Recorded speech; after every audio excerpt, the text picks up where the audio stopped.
എൻ്റെ പേര് സുഹൈല. ഞാൻ ഇവിടെ കലൂര് കറുകപ്പള്ളിയിലാണ് താമസം. ഹസ്ബൻഡിൻ്റെ വീടാണ് അവിടെ. 8 ഇയേഴ്സ് ബാക്കാണ് എൻ്റെ മാരേജ് കഴിഞ്ഞത്. എനിക്ക് 18 വയസ്സ്, അത്രയും ചെറിയ പ്രായത്തിലായിരുന്നു മാരേജ്. അതിൻ്റേതായ കുറേ സ്ട്രഗിളും കാര്യങ്ങളും മീൻസ് മെച്യൂരിറ്റി കുറവിൻ്റേതായ ഒരു സ്ട്രഗിളിൽ നിന്നൊക്കെ മാറി സ്വന്തമായിട്ടൊരു ജോലി ഇവിടെ മാമംഗലത്ത് അമ്മക്കുയിൽ ഓൾഡ് ഏജ് ഹോമിൽ അക്കൗണ്ടൻ്റായിട്ട് കയറി. അങ്ങനെ അവിടെ ഒരുപാട് അമ്മമാർ, മക്കൾ ഉപേക്ഷിച്ചതും അങ്ങനെയായിട്ടുള്ള ഒരുപാട് അമ്മമാരുടെ ഇടയിൽ ശരിക്കും ജോലിനേക്കാൾ ഒരു വീടായിട്ട് ഞാൻ എൻജോയ് ചെയ്ത് ടൈം സ്പെൻഡ് ചെയ്തൊരു ടൈം. അതും ഇക്കായും ഞാനും വീക്ക് ഡേയ്സിൽ ജോലിക്കൊക്കെ പോകും. ഒരു ശനിയാഴ്ച വന്നിട്ട് എന്താ പറയുക, ഫുഡ് കഴിക്കുന്ന സമയത്ത് ജസ്റ്റ് ഒരു പ്ലാനിങ് ആണ്, നമുക്ക് എവിടെയെങ്കിലും പോവാം, പോവാം.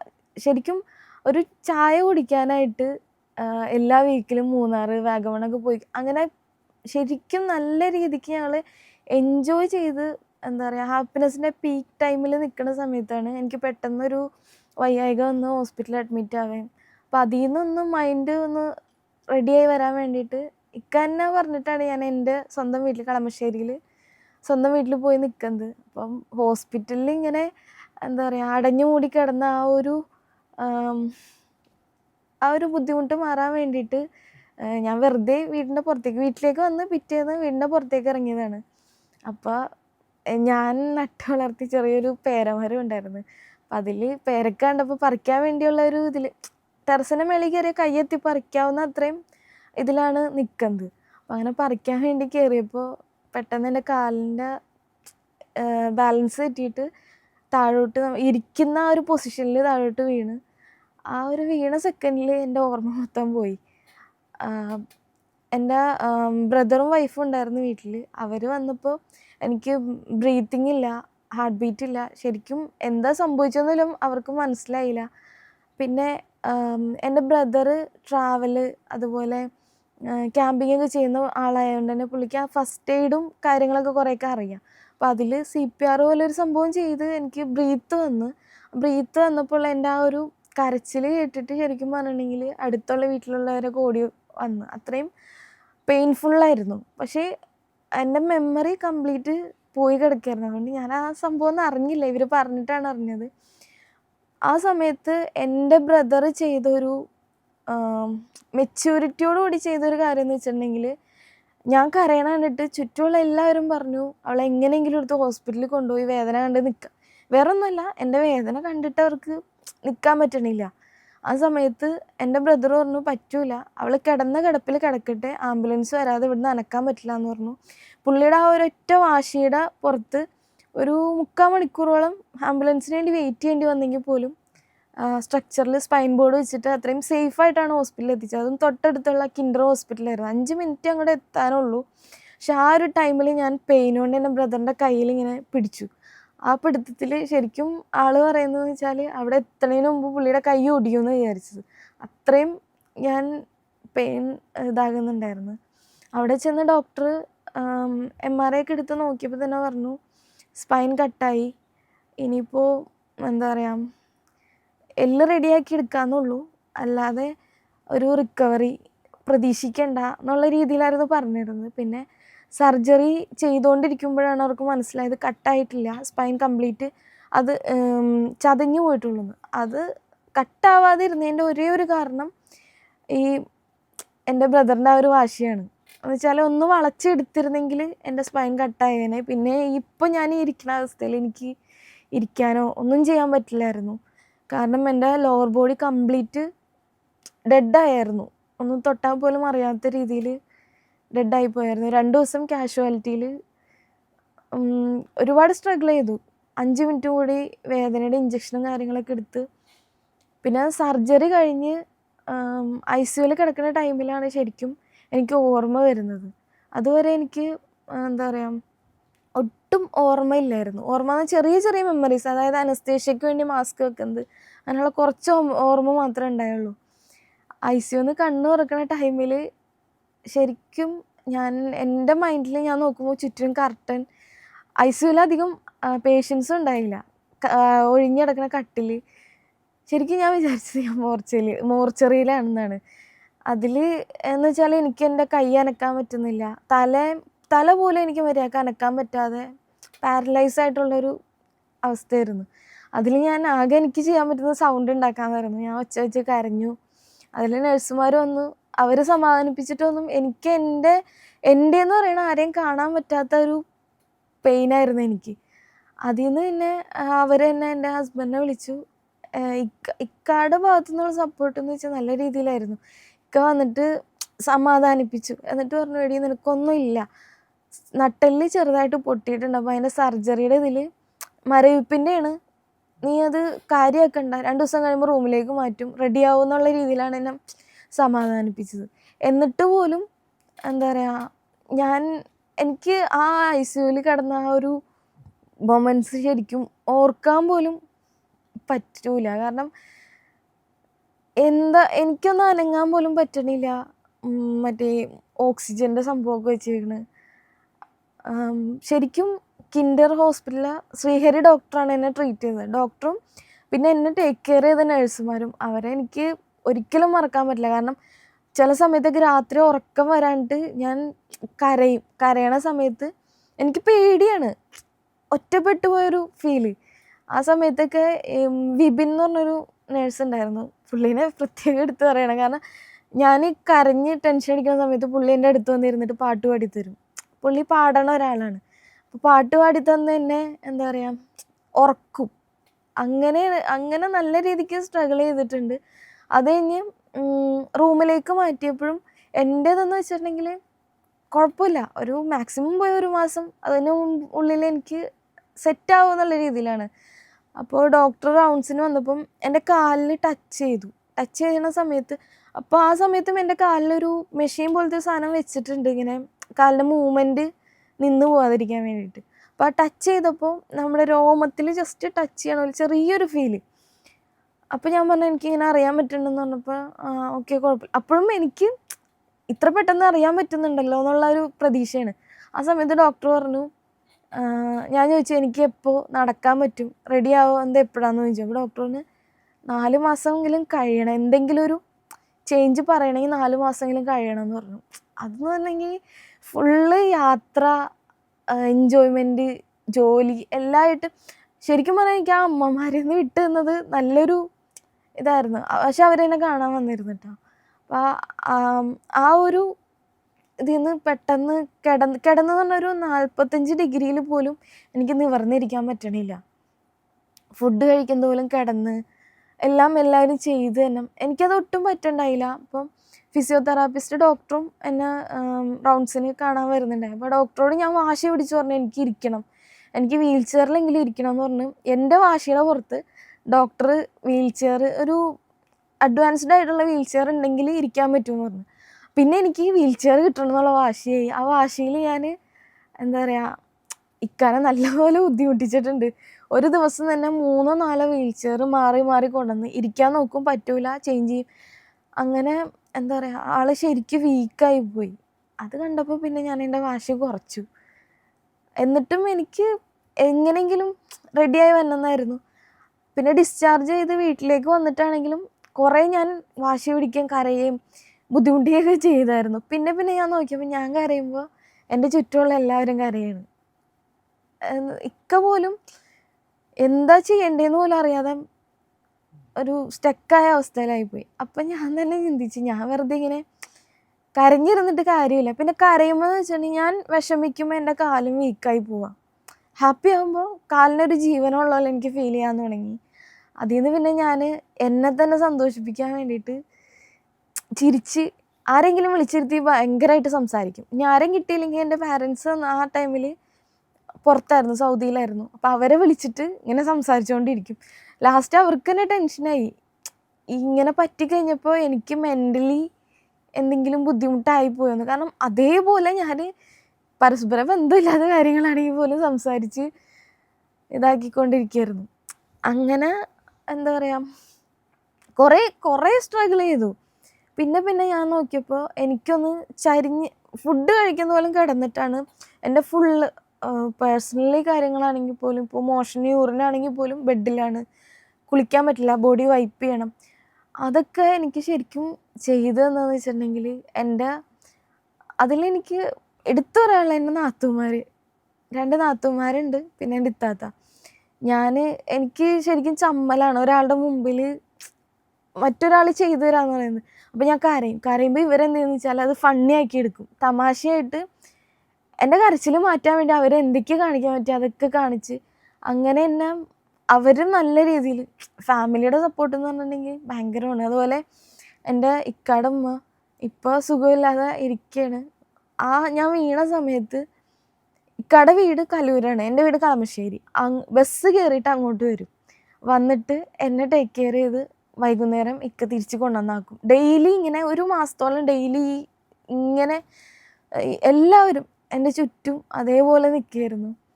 അതിൽ ഞാൻ പിന്നെ ഓർത്തു, ഒന്ന് തിരിഞ്ഞു കിടക്കണമെങ്കിൽ പോലും ഒരാളെ ഡിപ്പെൻഡ് ചെയ്യണം. ഞാൻ ഫസ്റ്റ് സ്ട്രോങ് ആയിട്ട് എടുത്തൊരു തീരുമാനം എന്ന് പറയുന്നത് ഡിപ്പെൻഡായിട്ട് നിൽക്കുന്നത് കുറയ്ക്കുക. എനിക്ക് ചെയ്യാൻ പറ്റുന്നത്, എൻ്റെ കാലേ തളർന്നിട്ടുള്ളൂ, എനിക്ക് എണീറ്റിരിക്കാൻ, സർജറിയുടെ കൊണ്ട് എനിക്ക് എണീറ്റിരിക്കാൻ പറ്റില്ല, കാലേ തളർന്നിട്ടുള്ളൂ, പക്ഷെ എൻ്റെ കൈ സ്ട്രോങ് ആണ്. എനിക്ക് എൻ്റെ ലൈഫിൽ നിന്ന് എനിക്ക് മനസ്സിലായെന്ന് വെച്ചാൽ ഒരു ഡിസബിലിറ്റി വരുമ്പോൾ നമ്മുടെ മറ്റ് ബോഡി പാർട്ടുകൾ ഇരട്ടിയായിട്ട് സ്ട്രോങ് ആവും. അതെനിക്ക് എൻ്റെ അനുഭവത്തിൽ നിന്ന് മനസ്സിലായതാണ്. നമ്മുടെ മൈൻഡ് പവറും വെച്ചിട്ടൊന്ന് കൺട്രോൾ ചെയ്യാൻ ശ്രമിച്ചു കഴിഞ്ഞാൽ നമുക്ക് ചെയ്യാൻ പറ്റാത്തതായിട്ടൊന്നുമില്ല. ഞാൻ ആ കിടക്കുന്ന ടൈമിൽ തന്നെ ഹോസ്പിറ്റൽ ബെഡായിരുന്നു, 4 സൈഡും ഈ പിടിയുണ്ട്. അപ്പോൾ ഞാൻ എൻ്റെ 2 കൈ കൊണ്ട് പിടിച്ചിട്ട് ഞാൻ തന്നെ കൈയുടെ ബലത്തിൽ ഞാൻ ചരിഞ്ഞടക്കാൻ തുടങ്ങി. അങ്ങനെ ഞാൻ ആദ്യമായിട്ട് ഡിപ്പെൻഡ് ചെയ്യുന്ന മാറ്റിയൊരു സംഭവം എന്ന് പറയുന്നത് ഇതായിരുന്നു. ഇതിന് ശേഷം പിന്നെ ഓരോന്നോരോന്നായിട്ട് ഞാൻ തന്നെ ചെയ്യാൻ എനിക്കൊരു ആവേശം വന്നു. ഞാനിങ്ങനെ കിടന്നിട്ട് ഈ അനങ്ങാതിരിക്കുന്ന കാല് ഞാനിങ്ങനെ പിടിച്ച് പൊക്കി അങ്ങനെ മൂവ്മെൻറ്റ് ചെയ്യിച്ചുകൊണ്ടിരിക്കും. അങ്ങനെ പെട്ടെന്നൊരു ദിവസം എൻ്റെ കാല് മൊത്തത്തിലിങ്ങനെ മൂവായി. എനിക്ക് വേറെ ഒന്നും ചെയ്യാൻ പറ്റില്ല, മൂവായി. ശരിക്കും പറഞ്ഞിട്ടുണ്ടെങ്കിൽ 4 മാസം കഴിഞ്ഞിട്ട് എന്തെങ്കിലും പറയാമെന്ന് പറഞ്ഞാൽ ഡോക്ടറെ പോലും അത്ഭുതപ്പെടുത്തിക്കൊണ്ട് 3 മാസം കഴിഞ്ഞ് എൻ്റെ സ്റ്റിച്ച് എടുക്കാൻ പോയപ്പോൾ ഞാൻ വീൽ ചെയറിലേക്ക് ഇരുന്നു. ഞാൻ ഡോക്ടറോട് ചോദിച്ചു, എനിക്കും 1 മാസം കഴിഞ്ഞപ്പോൾ തന്നെ ഞാൻ ഡോക്ടറോട് പറഞ്ഞു എനിക്ക് യൂറിൻ ട്യൂബ് മാറ്റണം. അത് ഞാൻ ഡോക്ടറോട് കാര്യം പറഞ്ഞ് ഇതാക്കിയിട്ട് ഞാൻ ഒരുപാട് സ്ട്രഗിൾ ചെയ്തു. കാരണം യൂറിൻ ട്യൂബ് മാറ്റി കഴിഞ്ഞ് കഴിഞ്ഞപ്പം യൂറിൻ പോവാതെയായി. 3-4 ദിവസം ഡെയിലി, അതും എനിക്ക് ഇരുന്ന് പോകാൻ പറ്റില്ലാത്തതുകൊണ്ട് ആംബുലൻസിൽ സ്പൈൻ ബോർഡ് വെച്ചിട്ടാണ് ഹോസ്പിറ്റലിൽ പോകുന്നത്. 3-4 ദിവസം അടുപ്പിച്ച് ഹോസ്പിറ്റലിൽ പോകേണ്ടി വന്നു. ഇതിൻ്റെ പേരിൽ അഡ്മിറ്റ് ആവേണ്ടി വന്നു, എനിക്ക് യൂറിൻ പോകാത്ത പ്രശ്നം വന്നിട്ട്. എന്നിട്ട് പോലും ഞാൻ യൂറിൻ ട്യൂബിലേക്ക് തിരിച്ചു പോകാൻ ഞാൻ റെഡി ആയില്ല. ഞാൻ മാക്സിമം എന്നെ പുഷ് ചെയ്തു, യൂറിൻ തന്നെ പോകാൻ വേണ്ടിയിട്ട് ഞാൻ എന്നെ തന്നെ പുഷ് ചെയ്തു. അങ്ങനെ 1 മാസം കൊണ്ട് ഞാൻ യൂറിൻ ട്യൂബ് മാറ്റി. അതിനുശേഷം 3 മാസം കഴിഞ്ഞ് സ്റ്റിച്ച് എടുത്തപ്പോൾ ഞാൻ പറഞ്ഞു വീൽ ചെയറിലേക്ക് ഇരിക്കണം എന്ന് പറഞ്ഞു. ഡോക്ടർ പറഞ്ഞു ഇരുന്നോ, പക്ഷെ കാല് നിലത്ത് കുത്തരുതെന്ന് പറഞ്ഞു. എന്നാലും എനിക്ക് ആംബുലൻസിൽ എന്ന് വെച്ചാൽ 5 മിനിറ്റേ ഉള്ളൂ, പക്ഷെ സ്പൈൻ ബോർഡിൽ കിടന്ന് പോയവർക്ക് അറിയാൻ പറ്റും ആ ഒരു ബുദ്ധിമുട്ട്. നമുക്കൊന്നും മൂവ് ചെയ്യാൻ പോലും പറ്റില്ല, ഫുള്ള് ടൈറ്റ് ചെയ്ത് കെട്ടി വെച്ച പോലെയാണ്. അതിൽ നിന്ന് മാറി വീൽ ചെയറിലേക്കായി കഴിഞ്ഞപ്പം അതിന് ശേഷമാണ് എൻ്റെ അല്ലെങ്കിലും ഫുൾ ടൈം 1 മാസത്തോളം ലീവ് എടുത്ത് എൻ്റെ കൂടെ നിന്നു. മെൻ്റൽ സപ്പോർട്ട് എന്ന് പറഞ്ഞാൽ നല്ല രീതിയിൽ എനിക്കുണ്ടായിരുന്നു ഇക്കാടെ ഭാഗത്തുനിന്ന്. വീൽ ചെയറിൽ ഇരിക്കാൻ തുടങ്ങിയപ്പോൾ ആളെന്നെ എടുത്ത് വണ്ടിയിൽ കയറ്റി ഇരുത്തിയിട്ട് ഇതേപോലെ മൂന്നാറും ഒക്കെ ലോങ് ഡ്രൈവും കാര്യങ്ങളൊക്കെ പോകാൻ തുടങ്ങി. ആ സമയത്തൊക്കെ ഡയപ്പർ ചേഞ്ച് ചെയ്യാൻ പോലും ബുദ്ധിമുട്ടാണ്. എന്നാൽ പോലും ആളെന്നെ അതിൽ ടേക്ക് കെയർ ചെയ്ത് പുറത്തൊക്കെ കൊണ്ടുപോകും. അതിൽ നിന്ന് പിന്നെ എനിക്ക് നടക്കണം എന്നുള്ളൊരു ടെൻഡൻസി വന്നു. ഞാൻ കാല് കുത്താന്ന് ഡോക്ടർ പറഞ്ഞു കഴിഞ്ഞപ്പോൾ ഞാൻ വീൽ ചെയറിൽ പിടിച്ചിട്ട് പയ്യെ എണീറ്റ് നിൽക്കാൻ തുടങ്ങി. എന്നുവെച്ചാൽ കാല് യാതൊരു രീതിയിലും സപ്പോർട്ട് ചെയ്യണ്ടായില്ല, മൂവ്മെൻറ്റ് പോലും കറക്റ്റായിട്ടുണ്ടായില്ല. പക്ഷേ എൻ്റെ കൈയുടെ ഫോഴ്സിൽ ഞാൻ നിൽക്കാൻ തുടങ്ങി. ഒരു 6 മാസമായപ്പോഴത്തേക്കും ഞാൻ വാക്കറിലേക്കായി. എന്നുവെച്ചാൽ എനിക്ക് എൻ്റെ മനസ്സിനോട് തന്നെ ഞാൻ പറയാൻ തുടങ്ങി എനിക്ക് നടക്കണം, എനിക്ക് പഴയ ലൈഫിലേക്ക് വന്നെന്നുള്ള ആ ഒരു ഇതിൽ. എന്നുവെച്ചാൽ ശരിക്കും ഡോക്ടർക്ക് തന്നെ ഇത്ര ആയോ എന്നുള്ളൊരു മൈൻഡ് വന്നു. പക്ഷെ ഡോക്ടർ ഒരിക്കലും പറഞ്ഞിട്ടില്ല കേട്ടോ എനിക്ക് ഇനി നടക്കാൻ പറ്റൂല, അല്ലെങ്കിൽ പഴയ ലൈഫിലേക്ക് വരാൻ പറ്റൂല, അങ്ങനെ ഒന്നും. റെഡിയാവും, നിങ്ങൾ ട്രൈ ചെയ്യാൻ, റെഡി ആയിക്കോളും എന്നുള്ള രീതിയിൽ നമുക്ക് മോട്ടിവേഷണലായിട്ടാണ് പുള്ളി സംസാരിച്ചത്. ശരിക്കും കിൻഡർല ഹോസ്പിറ്റലിലെ ശ്രീഹരി ഡോക്ടറും എന്നെ ടേക്ക് കെയർ ചെയ്തവരും നല്ലൊരു ഒരു ആത്മവിശ്വാസം എനിക്ക് തന്നിട്ടുണ്ട്. അതിനുശേഷം പിന്നെ വാക്കറിലേക്കായി കഴിഞ്ഞപ്പോഴും ഈ വീൽ ചെയറിലേക്കായപ്പോൾ തന്നെ എന്നെ എടുത്തിരുത്തണമായിരുന്നു. അപ്പോൾ ഞാൻ നോക്കുമ്പോൾ എനിക്കൊന്ന് എണീക്കണമെങ്കിൽ എൻ്റെ ഉമ്മച്ചി എന്ന് പറഞ്ഞാൽ എന്നെക്കാളും ചെറുതാണ്. ആ ഉമ്മച്ചി എന്നെ എടുത്ത് വീൽ ചെയറിലേക്ക് ഇരുത്തുന്നത് ഇച്ചിരി ബുദ്ധിമുട്ടുള്ള കാര്യമായിരുന്നു. പിന്നെ എനിക്ക് തന്നെ കുളിക്കണം എന്നായി. അപ്പോൾ അതിന് ഞാൻ തന്നെ എണീക്കണം. അപ്പം ഞാൻ എൻ്റെ കാലിന് ബലം കൊടുക്കാതെ കൈക്ക് തന്നെ ബലം കൊടുത്ത് കട്ടിലിൽ നിന്ന് വീൽ ചെയറിലേക്ക് എണീറ്റ് ഇരിക്കാനുള്ള അതിലേക്ക് ചേഞ്ച് ചെയ്തു. പിന്നെ വാക്കറിലേക്കായി കഴിഞ്ഞപ്പോഴും ഞാൻ നടക്കുമ്പോൾ ബാത്റൂമിലൊക്കെ പോകുമ്പോൾ എല്ലാവരും ഇങ്ങനെ നോക്കി നിൽക്കുക, വീഴുമോ എന്ന് ഓർത്തിട്ട്. അപ്പോൾ അതെനിക്കൊരു അൺകംഫർട്ടബിളായിട്ട് തോന്നി. എന്ന് വെച്ചാൽ എനിക്കറിയാം ഞാൻ വീഴൂല എന്നുള്ളത്. പക്ഷെ അവർ കുഴപ്പമില്ല നീ ചെയ്യുന്ന പറയണതിനേക്കാളും നോക്കി ചെയ്യുന്നൊക്കെ പറയണപ്പോൾ എനിക്ക് എന്നെ ഭയങ്കര ടേക്ക് കെയർ ചെയ്യണ പോലെ തോന്നി. അതിൽ ഞാൻ പിന്നെ ഇക്കാലത്ത് പറഞ്ഞു. ഞങ്ങൾ താമസിച്ചിരുന്നത് ഒരു വീട്ടിലായിരുന്നു, ഫസ്റ്റ് ഫ്ലോറിലായിരുന്നു. ഞാൻ പറഞ്ഞു എനിക്ക് അങ്ങോട്ട് തിരിച്ചു പോകണം. എല്ലാവരെയും കൂടെ നിൽക്കുമ്പോൾ എനിക്ക് സ്വന്തം ചെയ്യണം എന്നുള്ള ഒരു മൈൻഡ് മാറി. എല്ലാവരും കൂടുതലായിട്ട് ഡിപ്പെൻഡ് ചെയ്യാൻ തുടങ്ങി. എനിക്കത് മാറണം എന്ന് പറഞ്ഞു. ആ സമയത്ത് ഞാൻ വാക്കറിൽ ചെറിയ രീതിയിൽ നടന്നു തുടങ്ങിയിട്ടുള്ളൂ. സ്റ്റെപ്പ് കയറുന്നതിനെ കുറിച്ച് ആലോചിച്ചിട്ട് പോലും ഇല്ല. പിക്ക് പറഞ്ഞു ഞാൻ നിന്നെ കയറ്റിത്തരാം, പക്ഷേ എപ്പോഴും താഴോട്ട് ഇറക്കാൻ പറയരുതെന്ന് പറഞ്ഞു. ഞാൻ മെയിനായിട്ട് എൻ്റെ മൈൻഡിലുണ്ടായത് എനിക്ക് ഉള്ളിൽ തന്നെ ഇരിക്കാൻ എനിക്ക് പറ്റൂല. അപ്പം ഞാൻ പുറത്തേക്ക് ഇറങ്ങാൻ വേണ്ടിയിട്ട് ഞാൻ ട്രൈ ചെയ്തുകൊണ്ടിരിക്കും. അപ്പോൾ എനിക്ക് റിക്കവറി കുറച്ചുകൂടി സ്പീഡാവും എന്നുള്ള ഒരു മൈൻഡിലാണ് ഞാൻ തിരിച്ച് പഴയ വീട്ടിലേക്ക് തന്നെ വന്നത്. അവിടുന്ന് ആദ്യമൊക്കെ എന്നെ പിടിച്ചിറക്കണമായിരുന്നു. പിടിച്ചിറക്കണം. പിന്നെ എന്നാലും ഞാൻ പുറത്തിറങ്ങും. നല്ല ബുദ്ധിമുട്ടാണ്, കുത്തനെയുള്ള സ്റ്റെപ്പാണ്, കയറി ഇറങ്ങൽ നല്ല പാടാണെങ്കിലും ഞാൻ പുറത്തിറങ്ങും. എന്തെങ്കിലും കാരണം ഉണ്ടാക്കി പുറത്തിറങ്ങും. പിന്നെ അത് ശീലമായി, തന്നെ സ്റ്റെപ്പ് കയറി ഇറങ്ങാൻ തുടങ്ങി. പിന്നെയെന്ന് വെച്ചാൽ എനിക്ക് നടക്കാൻ പറ്റുന്നുണ്ട്, എല്ലാം ഓക്കെയാണ്. പക്ഷെ എൻ്റെ കാൽപാദത്തിൻ്റെ മൂവ്മെൻറ്റ് മാത്രം റെഡി ആവുന്നില്ല. പിന്നെയെന്ന് വെച്ചാൽ ഞാനൊരു ഹെന്ന ആർട്ടിസ്റ്റായിരുന്നു. നല്ല രീതിയിൽ വർക്കും കാര്യങ്ങളൊക്കെ ചെയ്തുകൊണ്ടിരിക്കുന്ന സമയത്താണ് ഇങ്ങനെ പറ്റിയത്. സ്വന്തമായിട്ട് ഈ ഓർഗാനിക് ഹെന്നയൊക്കെ ഉണ്ടാക്കി സെയിൽ ചെയ്യുന്നൊക്കെ ഉണ്ടായിരുന്നു. എനിക്ക് മിസ്സായി പോയത് ആ ഒരു കരിയറാണ്. കാരണം ഒരു ബ്രൈഡിന് ഇട്ട് കൊടുക്കണമെങ്കിൽ 8 hours കണ്ടിന്യൂസ് ഇരുന്ന് ഇടണം. അതെനിക്കിപ്പോൾ പറ്റാറില്ല. കാരണം കുറച്ച് നേരം ഇരിക്കുമ്പോഴത്തേക്കും പെയിനും കാര്യങ്ങളും. പക്ഷെ ഞാനിപ്പോഴും ശ്രമിക്കുന്നുണ്ട് എനിക്ക് അതിലേക്ക് തിരിച്ചു വരാൻ വേണ്ടിയിട്ട്. അങ്ങനെ ഇത്രയും ആയി, കാൽപാദത്തിൻ്റെ മൂവ്മെൻറ്റ് റെഡി ആവുന്നില്ല. അതിൻ്റെ ഇടയ്ക്ക് ഹസ്ബൻഡിൻ്റെ ഉമ്മ ഒക്കെ വയ്യാതെ ഞങ്ങൾ അവരുടെ അടുത്തേക്ക് വന്നു. അപ്പോഴും എന്നെ അത്രയും കെയറിൽ നോക്കിയ ഉമ്മച്ചിനെ എനിക്ക് നോക്കാൻ പറ്റാത്തത് എനിക്കൊരു വിഷമമായി. അപ്പം ഞാൻ എങ്ങനെയെങ്കിലും റിക്കവറി സ്പീഡാക്കണം, അതിനുള്ളൊരു വഴി നോക്കിക്കൊണ്ടിരുന്നപ്പോൾ ഞാൻ ഇൻസ്റ്റാഗ്രാമിൽ ഉനൈസ് എന്ന് പറഞ്ഞൊരു എന്നെപ്പോലെ പറ്റിയ ഒരാളാണ്. അവൻ്റെ വീഡിയോ കണ്ടപ്പോൾ അവൻ ജിമ്മിൽ ട്രെയിൻ ചെയ്യുന്നുണ്ട്. അതിൽ നിന്ന് അവന് കുറേ ചേഞ്ചസ് വന്നിട്ടുണ്ട്. അപ്പം ഞങ്ങളിങ്ങനെ ഗൂഗിളിലൊക്കെ സെർച്ച് ചെയ്ത് വീൽ ചെയർ ആക്സസ് ഉള്ളത് വേണം. കാരണം സ്റ്റെപ്പ് കയറി ഇറങ്ങാന്ന് പറയുന്നത് ഒരു സ്റ്റെപ്പൊക്കെ ആണെങ്കിൽ കുഴപ്പമില്ല, കൂടുതലാകുമ്പോൾ അത് ഒരുപാട് ബുദ്ധിമുട്ടുണ്ടാക്കും. അങ്ങനെ ഇവിടെ കടവന്ത്രയിൽ ട്രാൻസ്ഫോമി എന്ന് പറഞ്ഞ ജിമ്മിൽ ഞങ്ങൾ പോയി സംസാരിച്ചു. അപ്പോൾ സാറെന്ന് പറഞ്ഞിട്ടുണ്ടെങ്കിൽ 2019 മിസ്റ്റർ ഇന്ത്യയാണ്. അപ്പോൾ പുള്ളി ചലഞ്ചസ് ഏറ്റെടുക്കാൻ റെഡിയുള്ള ഒരാളായിരുന്നു. അപ്പോൾ സാറ് പറഞ്ഞു നമുക്ക് നോക്കാം, നമുക്ക് റെഡിയാക്കാന്നുള്ള രീതി. ഞാൻ അവിടെ ചെല്ലുമ്പോൾ എൻ്റെ കാല് ഞാൻ വളച്ച് വെച്ചായിരുന്നു നടന്നുകൊണ്ടിരുന്നത്. അതേപോലെ എനിക്കധികം ഒന്നും ചെയ്യാൻ പറ്റുന്നുണ്ടായില്ല. അതിൽ നിന്ന് ഇപ്പോൾ 3 മാസമായി ഞാൻ അവിടെ ട്രെയിൻ ചെയ്യുന്നത്. ഇപ്പം ഞാൻ ഒരുപാട് ചേഞ്ചസ് എന്ന് വെച്ചാൽ എൻ്റെ നടത്തം കറക്റ്റായി. പിന്നെ കുറേ ചേഞ്ചസ് എനിക്ക് വന്നു. ഇപ്പോൾ ഞാൻ പിടിച്ചിട്ട് സ്ക്വാട്ട് ചെയ്യും. അതേപോലെ ലെഗ് എക്സ്റ്റൻഷനൊക്കെ ഒരു 60 kg വരെ ഞാൻ ചെയ്തിട്ടുണ്ട്. എന്ന് വെച്ചാൽ ഞാൻ പറ്റൂല എന്ന് ഞാൻ പറയൂല. അതുമല്ല എനിക്ക് എൻ്റെ പെയിൻ ഞാൻ ഓക്കെ, എൻ്റെ സ്പൈനിൻ്റെ കെയർ ഞാൻ കൊടുക്കും. അല്ലാതെ ഉള്ളൊരു പെയിൻ ഞാൻ മൈൻഡ് ചെയ്യാറില്ല. കാരണം എനിക്ക് എങ്ങനെയെങ്കിലും നടക്കണം, എൻ്റെ പഴയ ലൈഫിലേക്ക് വരണം. പിന്നെയെന്ന് വെച്ചാൽ എൻ്റെ മെയിൻ എയിം എന്ന് പറഞ്ഞിട്ടുണ്ടെങ്കിൽ എന്നെപ്പോലുള്ളവരെ എനിക്ക് ടേക്ക് കെയർ ചെയ്യണം. അതിനുള്ള ഒരു ഞാൻ റീലൊക്കെ ചെയ്യുമായിരുന്നു ആദ്യം.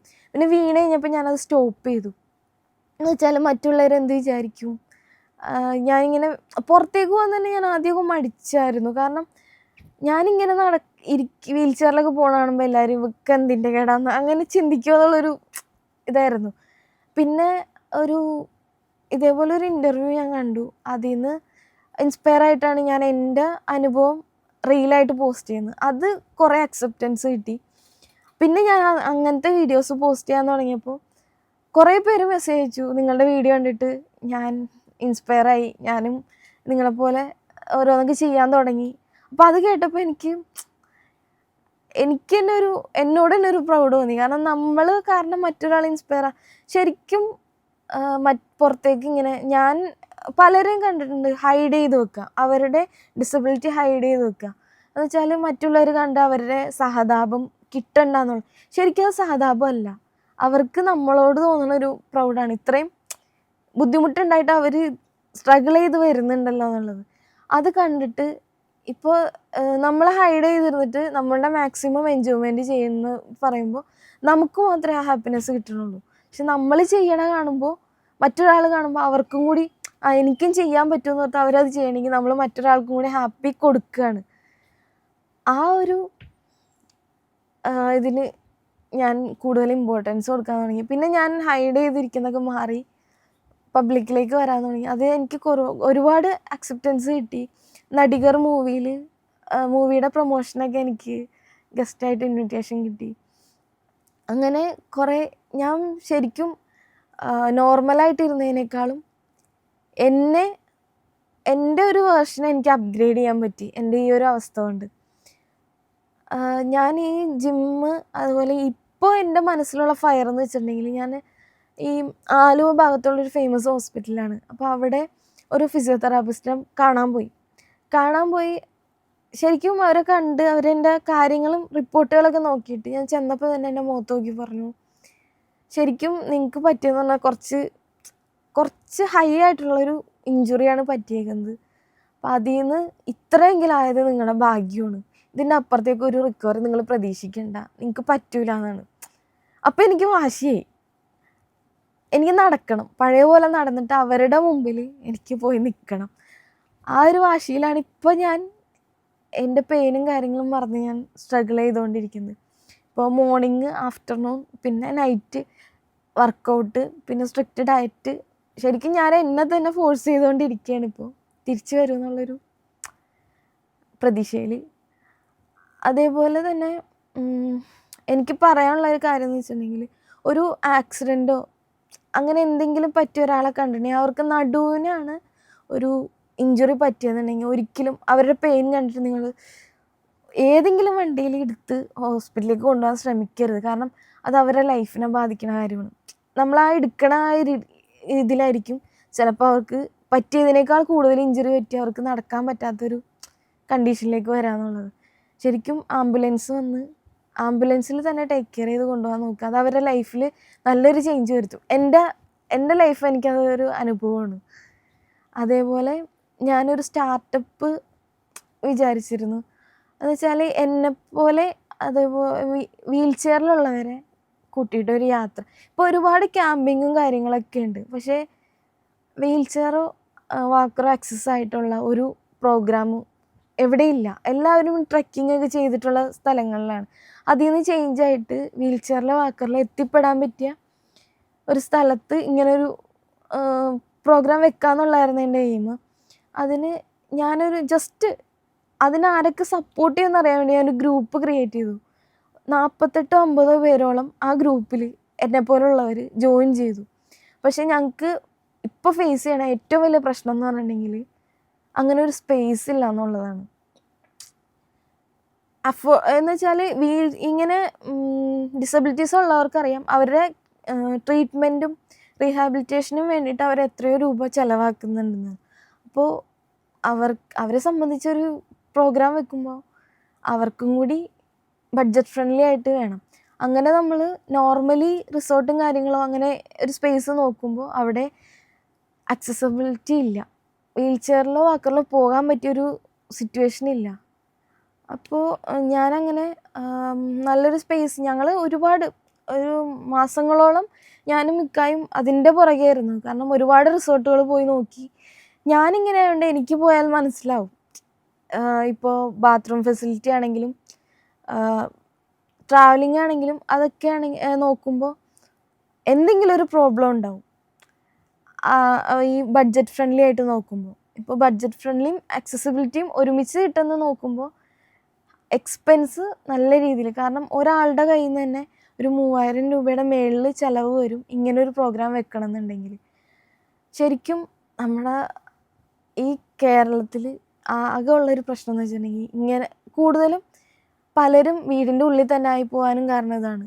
പോയാൽ അവർക്ക് പറ്റിയൊരു, അല്ലെങ്കിൽ പിന്നെ ഏത് സിറ്റുവേഷനെ അക്സെപ്റ്റ് ചെയ്യാൻ പറ്റുന്ന ഒരാളായിരിക്കണം.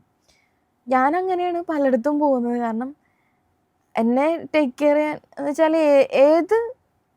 എവിടെ വേണമെങ്കിലും എന്നെ കൊണ്ടുപോകാൻ ഒരാൾ റെഡിയാണ്, എൻ്റെ ഹസ്ബൻഡ് റെഡിയാണ്. പിന്നെ എന്ന് വെച്ചിട്ടുണ്ടെങ്കിൽ ഫ്രണ്ട്സിൻ്റെ സപ്പോർട്ട്, അത് നല്ല രീതിക്ക്. ശരിക്കും എല്ലാവരും പറയും ഹസ്ബൻഡിൻ്റെ ഫ്രണ്ട്സ്, മിക്ക വൈഫും പറയണതാണ് ഹസ്ബൻഡിൻ്റെ ഫ്രണ്ട്സ് എന്ന് പറഞ്ഞാൽ അവർക്ക് എന്തോ ഒരു ഇറിറ്റേഷനാണ്. ഹസ്ബൻഡിനെ അവർ പിടിച്ചു മാറ്റാന്നുള്ളൊരു ഇതാണ്. പക്ഷെ ശരിക്കും അവരുടെ ആ ഒരു സപ്പോർട്ട് അറിയണമെന്നുണ്ടെങ്കിൽ അവരെ നമ്മളും നമ്മുടെ ഫ്രണ്ട്സായിട്ട് കണ്ടു കഴിഞ്ഞിട്ടുണ്ടെങ്കിൽ അത്രയും നല്ലൊരു, ശരിക്കും നമ്മുടെ ഹസ്ബൻഡ്സിന് അങ്ങനെ ഒരു ഫ്രണ്ട്ഷിപ്പ് വേണം. എൻ്റെ ഒരു ഇതിൽ അങ്ങനെ കേട്ടോ. കാരണം നമ്മൾ ഒരു നേരം അവർക്കൊരു ഫുഡ് കൊടുക്കുന്നുണ്ടാവുള്ളൂ, പക്ഷെ അതിൻ്റെ ആ ഒരു സ്നേഹം, ആ ഒരു നന്ദി അവർക്ക് എന്നും ഉണ്ടാവും. ഇപ്പം ഞാൻ തന്നെ വേറെ വീട്ടിലേക്ക് മാറിയെന്ന് പറഞ്ഞു ഒറ്റയ്ക്ക് താമസിക്കാൻ തുടങ്ങിയപ്പോഴും ഈ ഫ്രണ്ട്സാണ് എന്നെ ഏറ്റവും കൂടുതൽ ഇക്കയുടെ കൂടെ നിന്നിട്ട്. ഇപ്പോൾ എനിക്കെന്തെങ്കിലും, ഞാൻ 2 ആഗ്രഹങ്ങളായിരുന്നു അവരുടെ അടുത്ത് പറഞ്ഞത്. എൻ്റെ ബ്രദേഴ്സ് എന്നുള്ള രീതിയിൽ ഞാൻ ഇവിടെ ഹോളിയുടെ പ്രോഗ്രാം ഉണ്ടായിരുന്നു, കേരളത്തിലെ ഏറ്റവും വലിയ പ്രോഗ്രാമായിരുന്നു IMF-ൻ്റെ. അപ്പോൾ ആ പ്രോഗ്രാമിന് ഇവരെല്ലാവരും പോകാൻ നിൽക്കുക. എനിക്ക് ഹോളി എന്ന് പറഞ്ഞാൽ ഭയങ്കര ഇഷ്ടമുള്ളൊരു സംഭവമാണ്. ഞാൻ വീൽ ചെയറിലാണ്, വാക്കറിൽ അത്രയും കംഫർട്ടായിട്ട് നടക്കാനായിട്ടുണ്ടായില്ല. ഞാൻ ജോയൽ എന്ന ചേട്ടൻ്റെ പേര്, ചേട്ടൻ യൂണി ഹോളിഡേയ്സ് എന്ന് പറഞ്ഞ ഒരു കമ്പനി നടത്തുന്നുണ്ട്. അപ്പോൾ അവർ ഈ പ്രോഗ്രാമിൽ സ്പോൺസർഷിപ്പ് ഉണ്ടായിരുന്നു. ഞാൻ ചേട്ടൻ്റെ അടുത്ത് പറഞ്ഞു, ചേട്ടാ എനിക്കും വരണം, എനിക്കും ആ പ്രോഗ്രാമിൽ പങ്കെടുക്കണം എന്ന് പറഞ്ഞു. ഞാൻ ലാസ്റ്റ് മൊമെൻറ്റിലാണ് പറയുന്നത്, പക്ഷേ എന്നിട്ടും എനിക്ക് അവിടെ ഒരു എൻട്രി അവർ റെഡിയാക്കി ആ പ്രോഗ്രാമിന് പോയി. ശരിക്കും പറഞ്ഞാൽ അവർക്ക് എന്നെ ഇക്കാനെ എവിടെയെങ്കിലും നിർത്തിയിട്ട് അവർക്ക് ആ കൂട്ടത്തിൽ പോയി എൻജോയ് ചെയ്യാവുന്നതാണ്. പക്ഷെ അവരത് ചെയ്യാതെ എന്നെയും ആ കൂട്ടത്തിലേക്ക് ഇറക്കി എൻ്റെ കൂടെ അവർ നിന്നിട്ട് എനിക്കൊരു സർക്കിൾ ഉണ്ടാക്കി തന്നു എൻജോയ് ചെയ്യാൻ വേണ്ടിയിട്ട്. പലരും പറഞ്ഞു ആണുങ്ങളുടെ കൂടെ നടക്കണ്, ശരിക്കും അവരെൻ്റെ ബ്രദേഴ്സാണ്. എന്ന് വെച്ചാൽ എൻ്റെ ഒരു ആഗ്രഹം പറഞ്ഞിട്ടുണ്ടെങ്കിൽ അതവർക്ക് ചെയ്യാൻ പറ്റുന്നതാണെങ്കിൽ മാക്സിമം. ഇപ്പോൾ ശരിക്കും ഫിനാൻഷ്യലിയോ മെൻ്റലിയോ എന്തെങ്കിലും ഒരു ബുദ്ധിമുട്ട് വന്നാൽ, എടാ നിൻ്റെ പ്രശ്നം എന്ന് പറഞ്ഞാൽ ഞങ്ങളുടെയും കൂടി പ്രശ്നമല്ലേ എന്ന് പറഞ്ഞിട്ട് ചേർത്ത് നിർത്താൻ പറ്റുന്നൊരു ഫ്രണ്ട് ഉണ്ടാവുക പറയുന്നത് ഭയങ്കര. ഇപ്പോൾ ജോയലേട്ടൻ, ഫൈസൽക്ക്, അങ്ങനെ കുറേ ഫ്രണ്ട്സ് ഉണ്ട് ഇക്കാക്ക്. എൻ്റെ എന്താ പറയുക, ഈ ജേണിയിൽ ഏറ്റവും എന്നെ ഇൻഫ്ലുവൻസ് ചെയ്തത്, അതായത് നീ ഇങ്ങനെ ഇരിക്കരുത്, നീ മുന്നോട്ട് വരണമെന്ന് ഇക്കാടെ പോലെ തന്നെ എന്നോട് പറഞ്ഞത് എൻ്റെ ഇക്കാടെ ഫ്രണ്ട്സാണ്.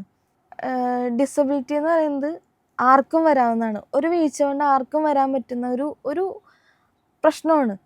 എന്ന് വെച്ചിട്ട് ഇങ്ങനെ എനിക്ക് നടക്കാൻ പറ്റാതായി, അല്ലെങ്കിൽ എനിക്ക് എന്തെങ്കിലും ഒരു വൈകല്യം വന്നെന്ന് വെച്ചിട്ട് ഒരിക്കലും വീട്ടിൽ തന്നെ അടങ്ങിയിരിക്കരുത്. കാരണം അങ്ങനെ ഇരുന്ന് കഴിഞ്ഞിട്ടുണ്ടെങ്കിൽ നമ്മൾ അങ്ങനെ തന്നെ ഇരുന്നു. നമ്മൾ പുറത്തേക്ക് ഇറങ്ങുക, യാത്രകൾ ചെയ്യുക, നമുക്ക് ചെയ്യാൻ പറ്റും, മനസ്സിൽ നമുക്ക് എന്ത് ചെയ്യാൻ പറ്റുന്നോ അത് ചെയ്യുക. പിന്നെ കൂടെ ഉള്ളവരാണെങ്കിൽ നിനക്ക് ചെയ്യാൻ പറ്റില്ല, നീ ചെയ്യേണ്ടെന്ന് മാറ്റി നിർത്തുക. അവർ ചെയ്യാൻ റെഡിയാണെങ്കിൽ അവരെ കൊണ്ട് ചെയ്യാൻ ശ്രമിപ്പിക്കുക. അങ്ങനെ ചെയ്യാന്നുണ്ടെങ്കിൽ നിങ്ങളുടെ ലൈഫിൽ നിങ്ങൾക്ക് നല്ലൊരു ചേഞ്ച് എന്ന് പറഞ്ഞാൽ നിങ്ങൾ പോലും പ്രതീക്ഷിക്കാത്ത നല്ലൊരു ചേഞ്ച് കൊണ്ടുവരാൻ പറ്റും. അതാണ് ഞാൻ എൻ്റെ ലൈഫിൽ നിന്ന് തന്നെ മറ്റുള്ളവരിലേക്ക് ഞാൻ കാണിച്ചു കൊടുക്കുന്നത്. എന്താണെന്ന് വെച്ചാൽ ഈ ഒരു കാര്യമാണ്. ഒരിക്കലും ഡിസബിലിറ്റി ഒരു മോശം കാര്യമല്ല, അത് ഫേസ് ചെയ്യുക. സംഭവിച്ചു പോയി അതോർത്ത് വിഷമിച്ചിരിക്കാതെ അതിനെ ഫേസ് ചെയ്ത് തുടങ്ങിയിട്ടുണ്ടെങ്കിൽ ആ ഡിസബിലിറ്റി നമുക്ക് എന്താ പറയുക, ഒരു പ്രശ്നമായിട്ട് വരില്ല. നമ്മൾ എന്നും ഹാപ്പി ആയിട്ടിരിക്കും, വിഷമിക്കേണ്ട കാര്യം ഉണ്ടാവില്ല. ചിലപ്പോൾ നമ്മുടെ സ്ട്രഗിളിനനുസരിച്ച് ചിലപ്പോൾ നമ്മൾ പഴയ ലൈഫിനേക്കാളും ബെറ്റർ ആയിട്ടുള്ള ലൈഫിലേക്ക് വരും.